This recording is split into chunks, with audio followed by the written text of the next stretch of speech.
అందరికీ నమస్కారం. నా పేరు పట్టాభి వినయ్ పవిత్ర. నేను దామరమణుగు విలేజ్ నుంచి మాట్లాడుతున్నాను. మన నియోజకవర్గ ఎమ్మెల్యే అయిన ప్రసన్న అన్న చాలా మంచి పనులు చేశాడు.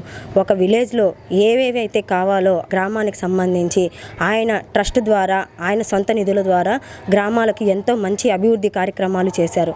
ఇలాంటి ఎమ్మెల్యేని ఎవరూ వదులుకోకూడదు.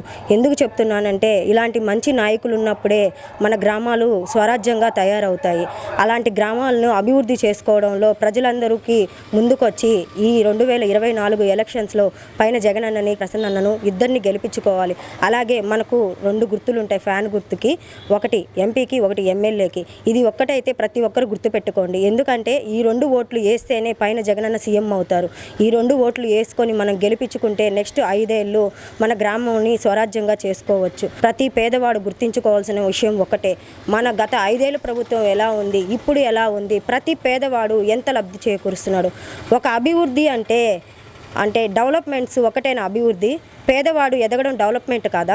ప్రతి పేద కుటుంబంలో ప్రతి ఒక్కరు ఈరోజు వాళ్ళ కాళ్ళ మీద వాళ్ళు నిలబడగలుగుతున్నారు.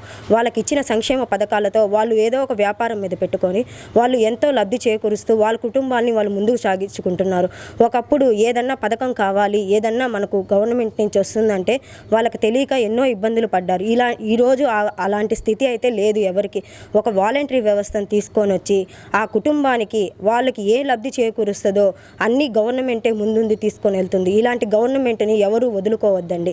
దయించి ఎన్నో బూటకు మాటలు చెప్తూ మన ప్రజల మధ్యలోకి వచ్చి తిరుగుతున్నారు. అలాంటి వాళ్ళని నమ్మద్దు. ఎవరు నమ్మి అయితే ఓటు వేయొద్దు. ఆలోచించండి, మనకు ఏ గవర్నమెంట్ న్యాయం చేసింది, మన ప్రజల గురించి ఎవరు ఆలోచించారు అనేది ప్రతి ఒక్కరు గమనించి జగనన్నకు, ప్రసన్నన్నకు మేమందరం సిద్ధం. నీవే సారథి, నీవే వారధి, నీవే పిడికిలి పార్టీకే, నీవే చమురివి, నీవే వెలుగువి, నీవే అండవి జెండాకే.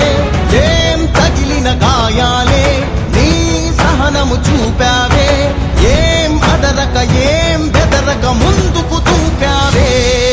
ప్రసన్నను మంచి మెజారిటీతో, గొప్ప మెజారిటీతో గెలిపించవలసిందిగా సవినయంగా మీ అందరినీ కూడా ప్రార్థిస్తా ఉన్నాను.